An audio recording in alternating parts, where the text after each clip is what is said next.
They were twins. And although they were so close together, the chasm that was between them was as wide as the stars in the heaven. When Jacob comes on the scene, he is about everything that you would dislike. He has a winning way of being hated.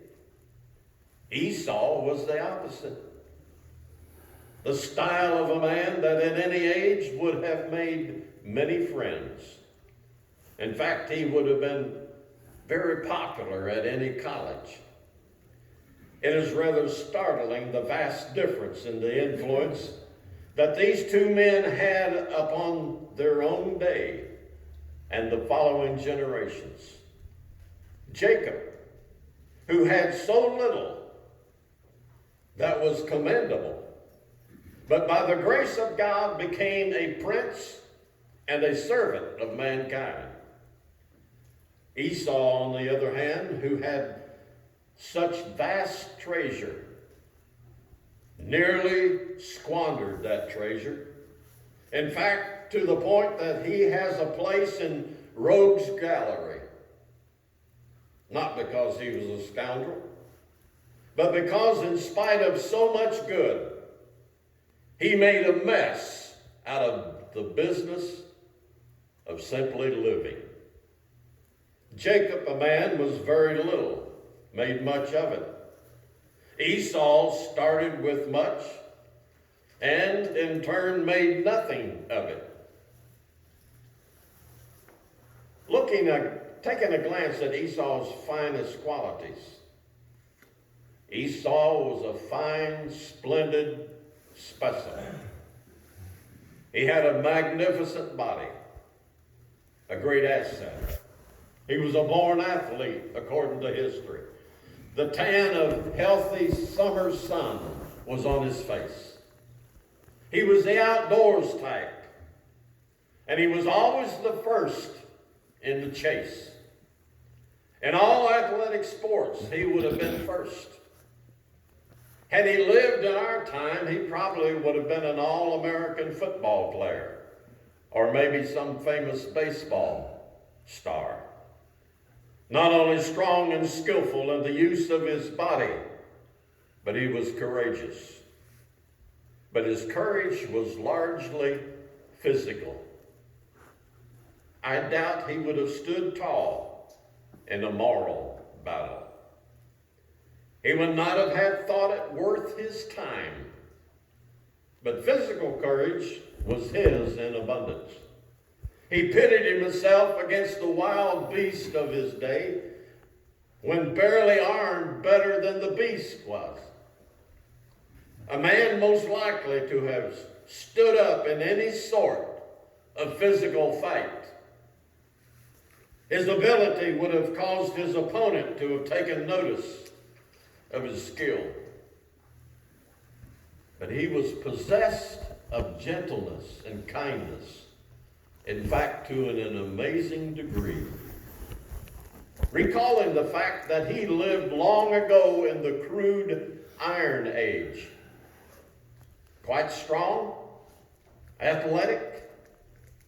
You would hardly expect greatness and gentleness and kindness from such a bruiser.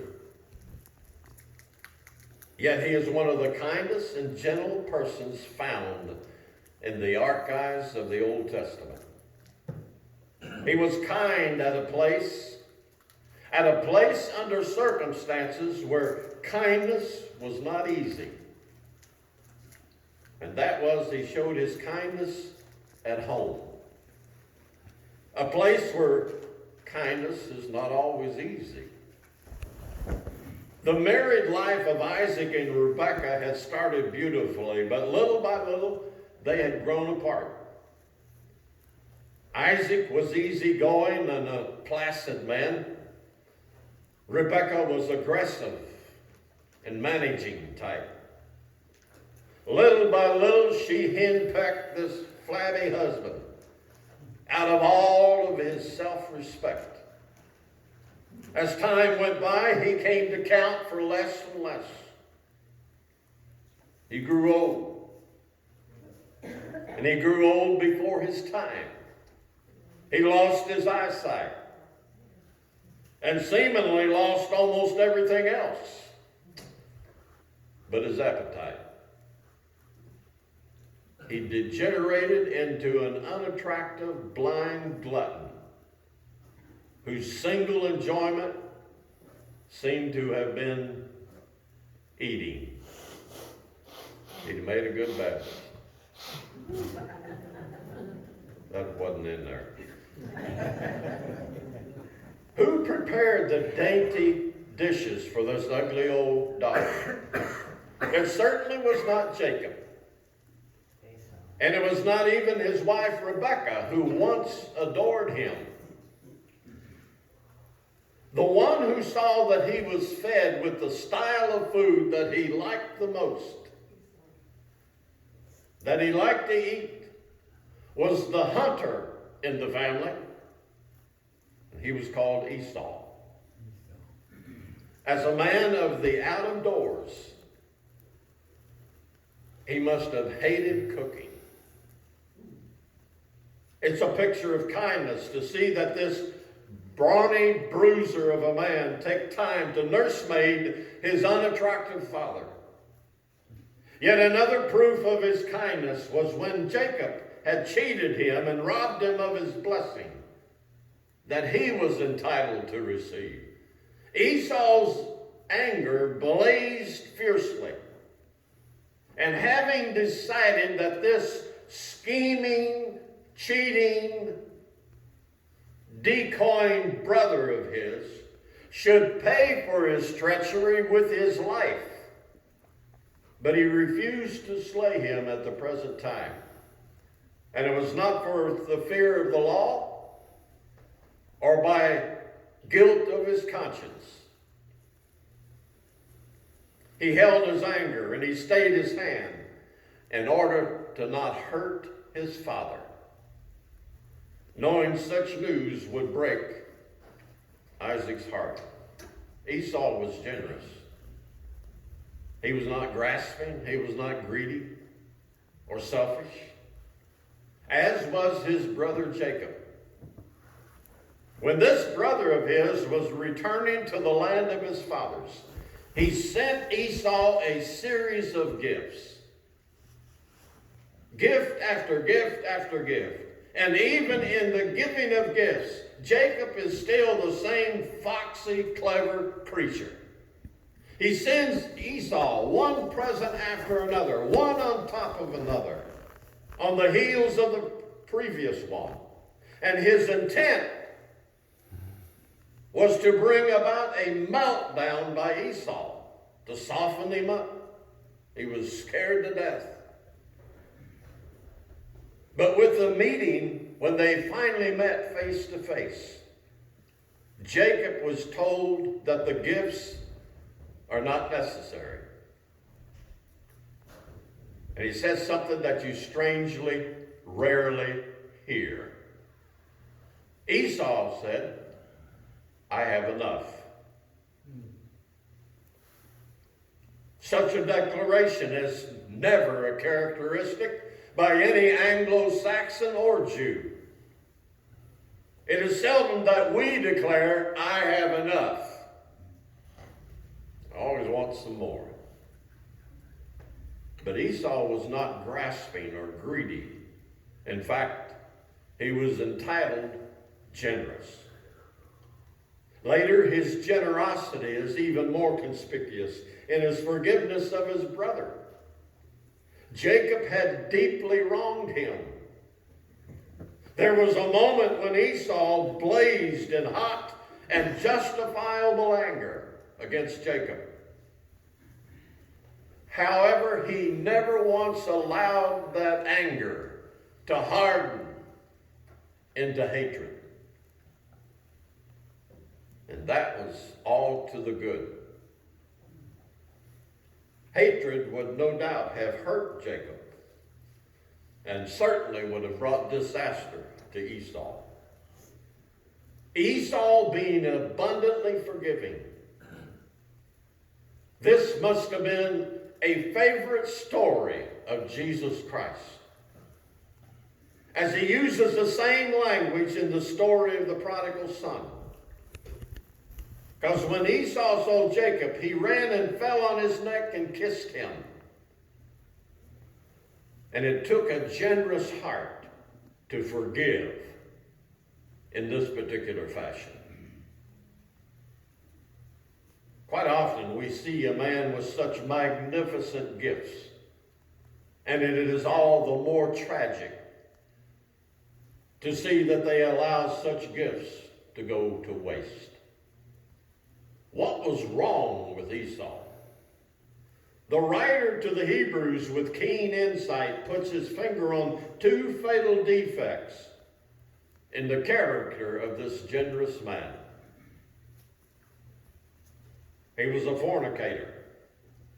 A better translation of the word is sensuous. Esau was sensual. Now, the word sensual in our time has come to be very restricted in its meaning, referring chiefly to one who's addicted to sexual vice. Here it is used in a much broader term, more correct meaning. Esau, a sensualist, lived in the realm of his senses. That which he could taste, which he could feel, which he could see. In today's vernacular, we would call him secular. He had an eye for the seen and the seen only. What a tragic defect.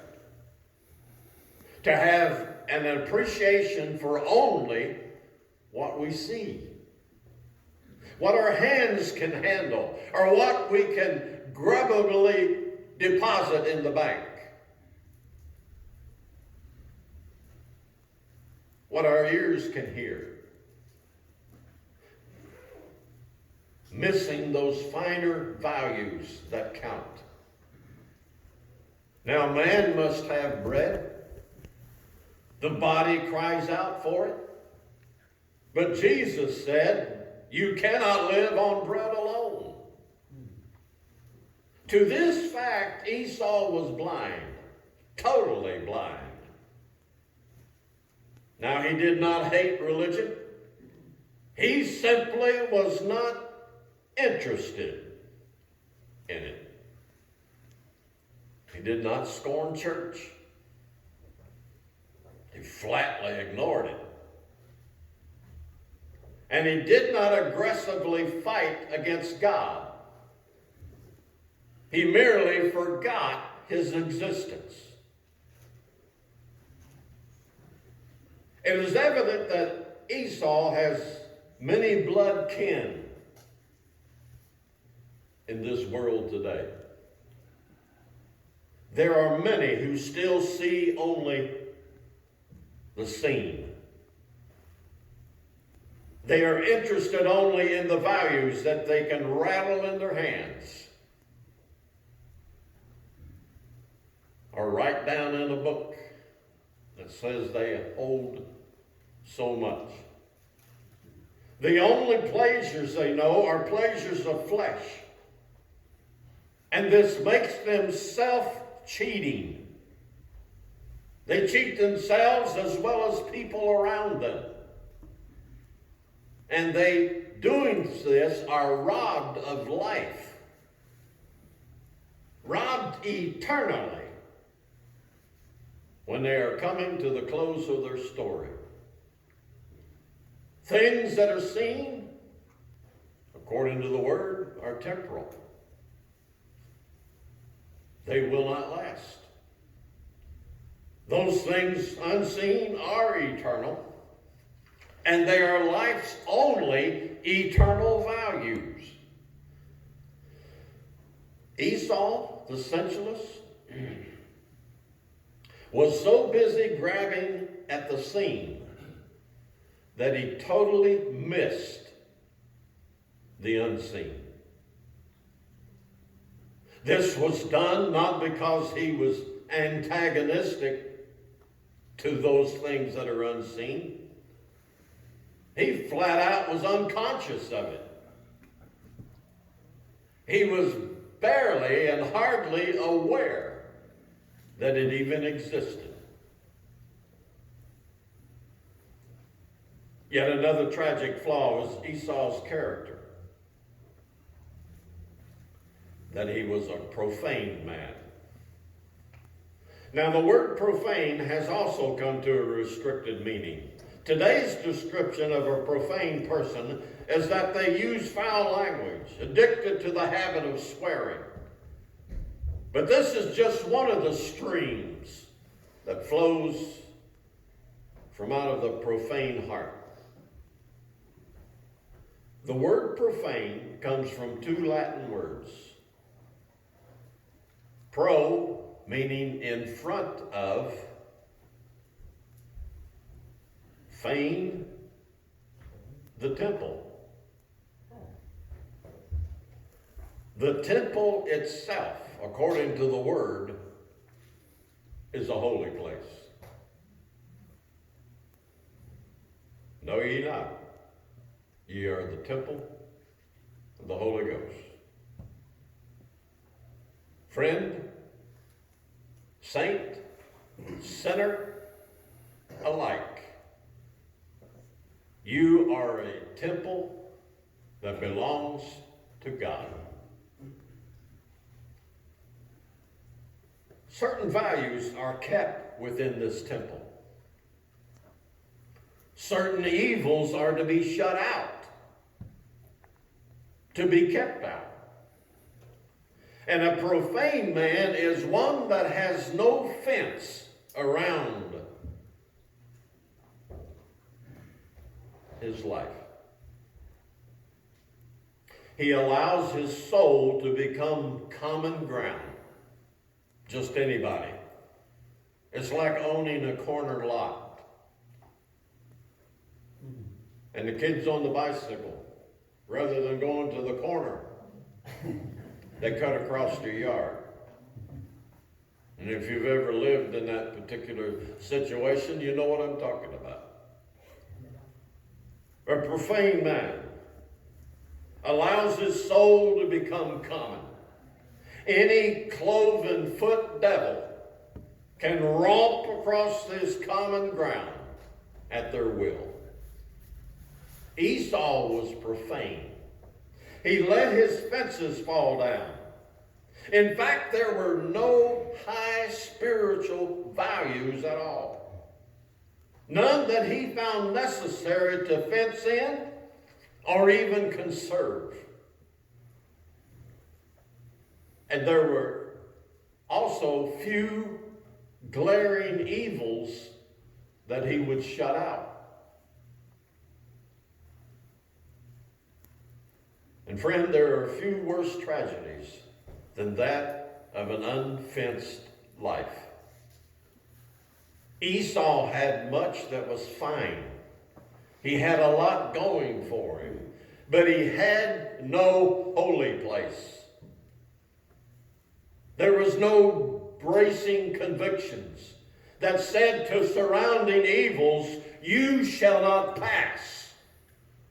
Stay out. This is a temptation that belongs to us every day. It is one that is especially fierce in our permissive society that we live in. It's not easy any time to keep our fences up. And the fight is more intense than ever in the face of the crisis that we are now facing even today. And it worsens by the day. Neighbor, let me urge you to hang on and to hold on fiercely to your personal values, those values that are real. Keep up your fences against those evils, large and small, that would lay waste or even devastate your life. The soul who keeps up their fences will have to say at certain times, I must do this. I must perform this. And to all the evil that he sees, I can't do that. Here, for instance, is a young man, brilliant, gifted. Joseph is his name. He's been sold into slavery. He's been taken out of a nomad life and thrown into the midst of an evil city. He's now in the perils of the inner city. He becomes a favorite in a wealthy family. In fact, the wife of the master literally flings herself at him. But Joseph keeps his head and self-respect. He keeps himself where God can give him the best. This he does by keeping up his fences. In the face of the great temptation that he was asked, he asked this question: can I do this great evil and sin against God?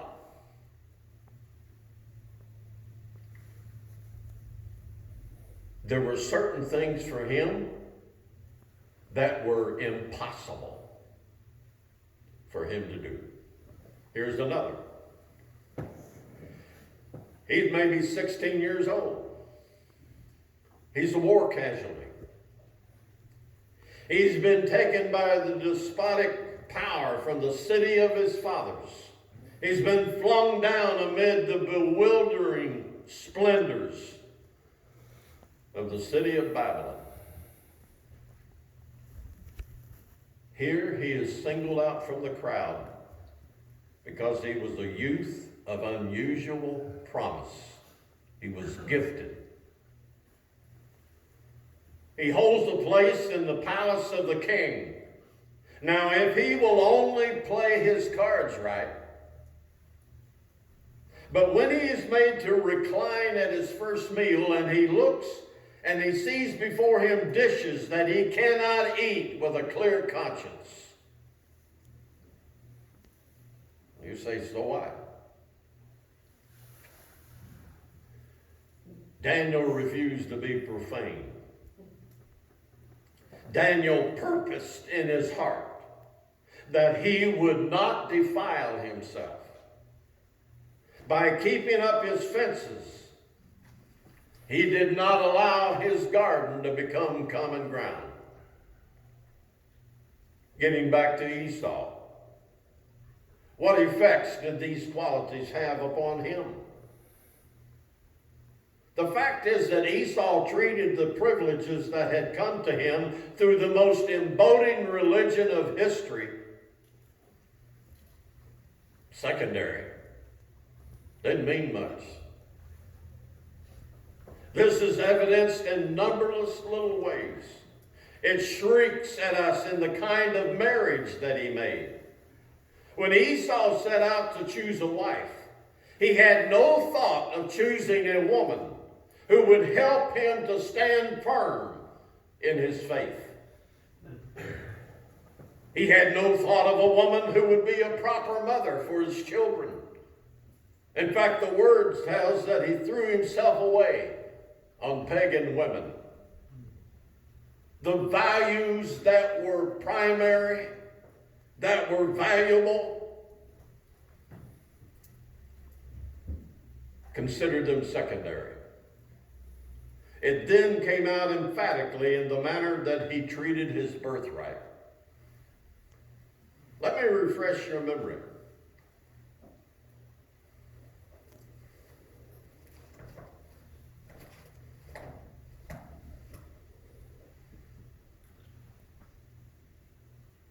Esau's coming home from the chase. He's desperately hungry.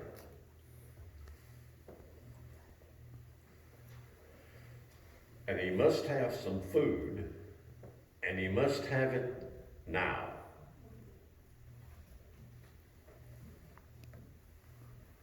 Like the old adage, I want it all, and I want it now.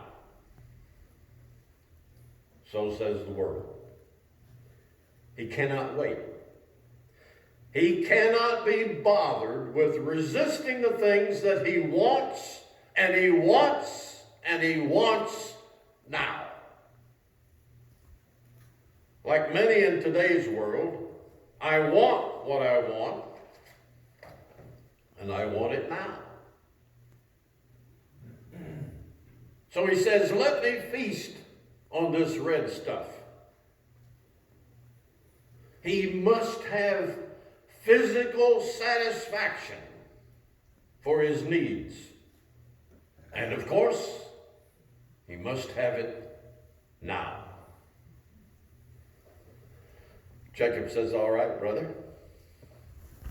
First sell me your birthright. Why did Jacob so boldly make such a proposal?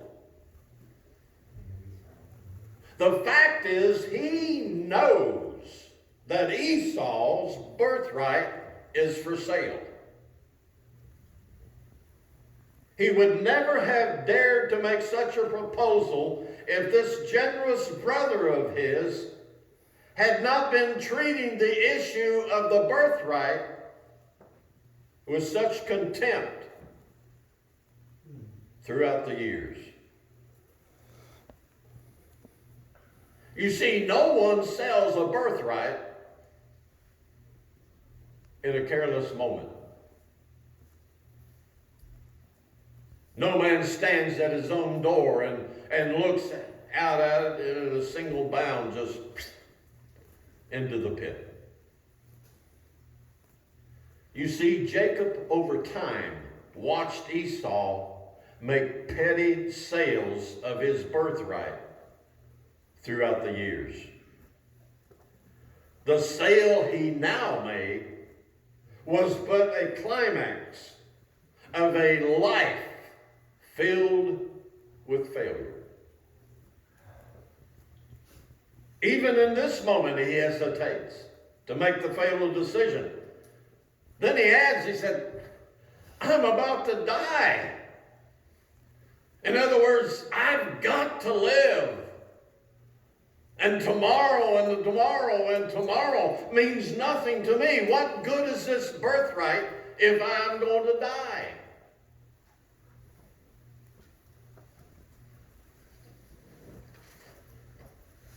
So Jacob serves up this red pea soup. And we read the revealing word. He sat down and ate and drank and rose up and went his way. That's almost a summary of Esau's life. When Moses began to do business in the world, his people were slaves. When he finished his business, his people were free. Esau, what did you do? When I came on stage, the bowl was full of red peas. Now it's empty. That's all. Empty. I gulped the peas down, drew the sleeve of my goat skin across my greasy lips, and I swaggered into oblivion. Next morning, he did not miss his birthright.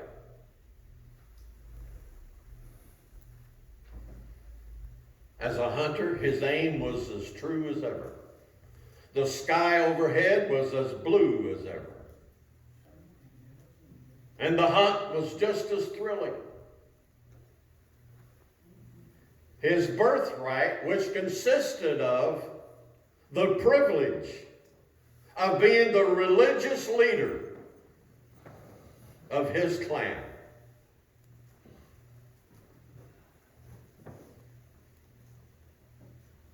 What does that amount to anyway? So I'm head honcho. No regrets at first. But not a sensualist, not a profane person can maintain such an attitude for very long. In time, Esau's heart grew hungry. He was hungry for things that peas could not satisfy. There arrived a time that the thrill of the chase no longer met his need. Afterward, says the writer in Hebrews, the 12th chapter, verse 17. What an arresting word. Afterward. Take it in your hand. Look at it. Whatever choice you make, whatever turn that you take, remember this, there is always an afterward. You have the will to make the turn of any turn that you want. But having taken that turn, you cannot choose the afterward. The afterward is what it is, like it or not. Afterward, when he would have inherited the blessing, he found no place for repentance, though he sought it diligently with tears. What does that mean? Does it mean that God would not forgive?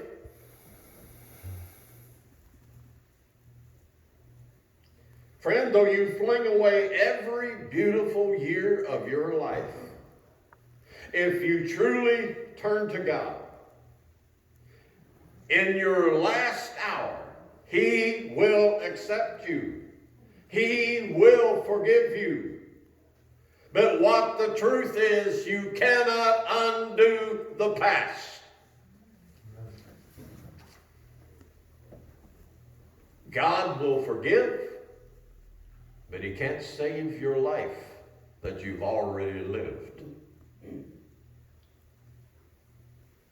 You've already thrown it away.